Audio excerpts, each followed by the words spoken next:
21वीं सदी के भारत के निर्माता, उसकी नींव रखने वाले, सूचना और आईटी की रेवोल्यूशन लाने वाले भारत रत्न श्री राजीव गांधी जी का जयंती भी है और एक कृतज्ञ राष्ट्र उनको आज याद करता है। कांग्रेस पार्टी उनका नमन करती है। एक बहुत अहम मुद्दे पर आपके पास आए हैं, क्योंकि इस मुद्दे पर इतनी परतें हैं कि वो परतें खुलनी जरूरी हैं। आरबीआई की एक रिसर्च यूनिट होती है। आरबीआई का एक बुलेटिन आता है। 18 अगस्त को आरबीआई का एक बुलेटिन आया। वो रिसर्च रिपोर्ट उसमें प्रकाशित हुई और उसमें साफ तौर से कहा गया कि ये जो अंधाधुंध सरकारी बैंकों के निजीकरण का प्रयास चल रहा है, प्रकरण चल रहा है, उसके बहुत ज्यादा नुकसान होंगे, बहुत उसके दुष्परिणाम होंगे। कल सुबह 11:07 पर 19 अगस्त को general secretary communication Shri Jairam Ramesh ji ने इस पर एक ट्वीट भी किया और उन्होंने बताया कि कैसे 27 सरकारी बैंक अब सिर्फ 12 बन चुके हैं और ये जो बेचे जाओ पार्टी भारतीय जनता पार्टी है, ये औरों को बेचना चाहती है, किसी की नहीं तो आरबीआई की तो सुन लीजिए, जो कि बैंकिंग रेगुलेटर है, एक स्वतंत्र बहुत रिस्पेक्टेबल संस्था है। लेकिन जबरदस्त दुख और खेद के साथ पहले तो यह बताना पड़ता है कि उनकी इस ट्वीट पर भाजपा के गुर्गों ने जरूर आक्रमण किया, फेक न्यूज के सरगनाओं ने उस पर बोला, लेकिन कल रात होते होते आरबीआई जैसी संस्था को यू टर्न करना पड़ा। The reserve bank of India had to be a reverse Bank of India to disown a report put out by its own research department. उन्होंने इससे किनारा काटते हुए, कन्नी काटते हुए कहा हमारा इससे कोई लेना देना नहीं है और फिर उन्होंने एक अपॉलोजेटिक सी प्रेस रिलीज कल रात को निकाली। यह सरकार के दबाव के कारण हो रहा है और यह पहली बार नहीं है कि आरबीआई को सरकार के दबाव को झेलना पड़ रहा है और उस दबाव के दुष्परिणाम नोटबंदी, याद रखिएगा, सबसे बड़ा है। आरबीआई कभी नहीं चाहता था नोटबंदी हो, सरकार ने नोटबंदी इस देश पर थोपी, आरबीआई के लाख रेजिस्टेंस के बावजूद, और परिणाम सबके सामने है। आज भी हम नोटबंदी के कुप्रभाव से उभर नहीं पाए हैं और फिर से एक बार दबाव डाला गया आरबीआई जैसी संस्था पर, जिसको यू टर्न लेना पड़ा अपनी ही रिसर्च रिपोर्ट पर। यह रिसर्च रिपोर्ट आपकी जानकारी के लिए बता दूं, उनका कहना है a big bank approach of privatisation of public sector banks may do more harm then good. यह सरकार को तो चेतावनी थी ही। एक एनसीएआर की एक रिपोर्ट आई थी जिसको सरकार बहुत मानती है, सरकार के चुने हुए इकोनॉमिस्ट उसमें, जिन्होंने कहा था एसबीआई को छोड़ के, भारतीय स्टेट बैंक को छोड़ के सब बेच डालिए, इस बेचे जाओ पार्टी को और बता रहे हैं क्या क्या बेच दीजिए। अब दिक्कत की बात क्या है? दिक्कत की बात यह है कि ये जो पूरी प्रेस वार्ता थी हम करना चाहते थे रिसर्च रिपोर्ट पर, लेकिन अब खेद प्रकट करते हुए हमें यह पूछना पड़ेगा कि आरबीआई पर दबाव क्यों बनाना पड़ा, रिजर्व बैंक ऑफ इंडिया को रिवर्स बैंक ऑफ इंडिया क्यों बनना पड़ा, यह पूछना पड़ेगा। यह विडंबना कहूं, दुख कहूं, दुर्भाग्य कहूं कि जो आरबीआई कहता था कि बैंक नेशनलाइजेशन 1947 के बाद आजाद भारत में एक सबसे अहम डिसीजन है, आज वही आरबीआई अपनी ही रिसर्च रिपोर्ट को से किनारा कर रहा है। तो रिसर्चर आरबीआई के हैं लेकिन रिपोर्ट आरबीआई की नहीं है। ये नई दिल्ली से संचालित जब चीजें होती हैं तो उसका परिणाम है। खैर, इस रिपोर्ट ने जो बातें कही हैं वो सार्वजनिक रूप से बतानी जरूरी है।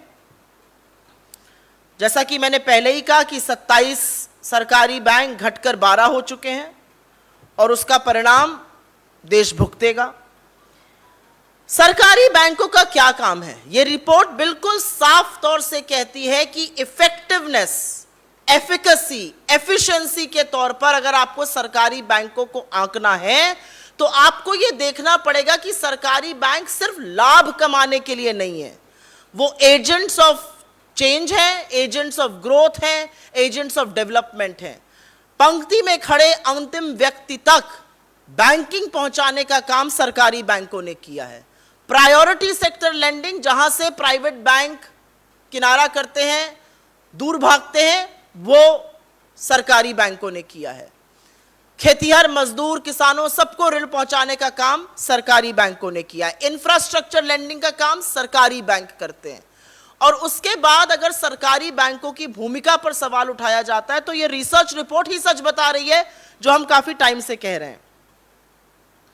सरकारी बैंक ने फाइनेंशियल इंक्लूजन किया है इस रिपोर्ट के मुताबिक। इस रिपोर्ट में एक बहुत बढ़िया तथ्य, और ये हम आपके साथ साझा करेंगे, सारे ग्राफिक्स और जो इस रिपोर्ट के आकलन है। इस रिपोर्ट का कहना है कि एफिशिएंसी, दक्षता के तौर पे अगर आपको देखना है तो जो मूल्य सरकारी बैंकों का है, जो सेवाएं सरकारी बैंक देता है, जो आउटपुट सरकारी बैंक करता है, वो वहां पर मिलने वाले वेतन से कई गुना ज्यादा है। तो इवन ऑन कॉस्ट इफेक्टिवनेस सरकारी बैंक अपने प्राइवेट काउंटर पार्ट से बेटर है। इंफ्रास्ट्रक्चर लेंडिंग का काम सरकारी बैंक करते हैं।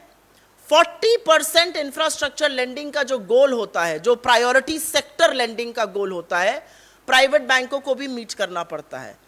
इस मिथक को तोड़ने का काम यह रिपोर्ट करती है। यह रिपोर्ट कहती है कि प्राइवेट सेक्टर बैंक एक्चुअली अपना वो मानक अचीव नहीं कर पाते हैं, वो पीएसएल सर्टिफिकेट से अचीव करते हैं। और अगर आपकी परमिशन हो तो 30 सेकंड में मैं पीएसएल आम दर्शक के लिए, आम रीडर के लिए, आम जनता के लिए बताना जरूरी है। एक पब्लिक सेक्टर बैंक है, उसके पास बहुत सारे प्रायोरिटी सेक्टर लोन है, और एक प्राइवेट सेक्टर बैंक है जिसके पास प्रायोरिटी सेक्टर लोन कम है। तो public sector bank priority sector lending के सर्टिफिकेट इशू करता है एक फीस लेकर प्राइवेट सेक्टर बैंक को। वो लोन अभी भी पब्लिक सेक्टर बैंक का है, लेकिन वो सर्टिफिकेट होने से 40% का मानक, जो एक मिथक है, वो प्राइवेट सेक्टर बैंक अचीव कर लेता है। तो चाहे किसान हो, चाहे आम जनता हो, चाहे गरीब हो, लोअर मिडिल क्लास हो, इंफ्रास्ट्रक्चर हो, प्रायोरिटी सेक्टर लेंडिंग हो, सबको लेंडिंग करने का काम सरकारी बैंक कर रहे हैं, जिनको सरकार बंद कर देना चाहती है। यह रिपोर्ट आगे कहती है कि ग्लोबल फाइनेंशियल क्राइसिस के दौरान प्राइवेट सेक्टर बैंक से पैसा निकालकर पब्लिक सेक्टर बैंक्स में डाला गया, और यह कहती है कि if stronger PSBs had not existed, अगर मजबूत सरकारी बैंक ना होते तो ग्लोबल फाइनेंशियल क्राइसिस का जो इंपैक्ट है, उसका जो प्रभाव है, वो हमारी अर्थव्यवस्था पर और हमारे बैंकिंग क्षेत्र पर बहुत जबरदस्त होता। यहां पर इंदिरा जी को मैं याद करूंगी, और सिर्फ इसलिए नहीं याद करूंगी क्योंकि वो एक बहुत ही दूरदर्शी नेता थी, पर इसलिए याद करूंगी क्योंकि उन्होंने बैंकिंग की मोनोपोली को तोड़ने की हिम्मत दिखाई थी। उन्होंने बैंकिंग, जब बैंक नेशनलाइजेशन हुआ, जब बैंकों का राष्ट्रीयकरण हुआ, तो उसका सोल एम था कि कुछ लोगों के हाथ से पैसा निकालकर गरीब, गुर्बत, किसान, खेतीहर, मजदूर तक पहुंचाया जाए। पहले लेंडिंग सिर्फ सेलेक्ट बिजनेस हाउसेस को और कुछ ही लोगों को होती थी। बैंक नेशनलाइजेशन के बाद लेंडिंग और बैंकिंग का जो काम है वो अंतिम पंक्ति के व्यक्ति तक पहुंचा, और इसीलिए एक जमाने में आरबीआई कहता था कि 1947 के बाद, आजादी के बाद, आजाद हिंदुस्तान में बैंक राष्ट्रीयकरण एक सबसे महत्वपूर्ण कदम है। आज उसी आरबीआई को सरकार के दबाव में अपने रिसर्चर की रिपोर्ट को से किनारा करना पड़ रहा है। एक और बात, और यह अंतिम बात है जो हम कहना चाहते हैं, एक ये मिथ फैलाया जाता है, सरकार के कुछ इकोनॉमिस्ट बैठ जाएंगे, अधकचरे ज्ञान वाले प्रवक्ता आ जाएंगे, मंत्रियों की तो क्या ही बात की जाए, जो कहेंगे कि भाई इतना पैसा डालना पड़ता है, टैक्स पेयर्स मनी सरकारी बैंकों में। आपकी जानकारी के लिए बताना जरूरी है, और यह रिपोर्ट कहती है कि जो पैसा सरकार सरकारी बैंकों के कैपिटल इन्फ्यूजन में डालती है, सरकारी बैंकों ने पिछले कई सालों में, पिछले 14 सालों में ऑपरेटिंग प्रॉफिट उसका 4 गुना दिया है।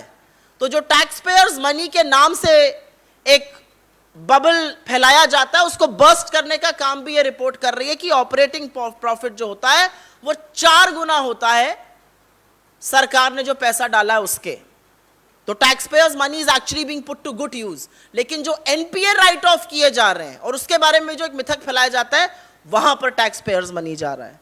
हमारी सरकार से 3 बड़ी डिमांड है और इस मंच से ये डिमांड करते हैं। हमारी पहली डिमांड है कि बिना विलंब किए, क्योंकि कभी सरकार कहती है 27 से 12 बैंक हो गए, फिर सरकार कहती है विंटर सेशन में एक कानून आने वाला था कि हम अपनी ओनरशिप हर बैंक में खत्म कर देंगे, फिर पता चलता है नहीं जी 2 बिकेंगे। तो सरकार एक व्हाइट पेपर इस देश के सामने लाए, व्हाइट पेपर पे वो बताए कि उनकी एक्चुअली बैंक राष्ट्रीयकरण की मंशा क्या है। आप बैंक राष्ट्रीयकरण जो हुआ था उसका जो प्राइवेटाइजेशन कर रहे हैं, इस पर आपकी मंशा क्या है? That's the first demand. We want a white paper as far as privatization of public sector banks is concern. हमारी दूसरी डिमांड, और ये इस मंच से हमारे नेताओं ने अनेकों बार कहा है, ये जो संस्थाओं को भयभीत करने का, संस्थाओं पर दबाव बनाने का काम किया जाता है, ये बंद होना चाहिए।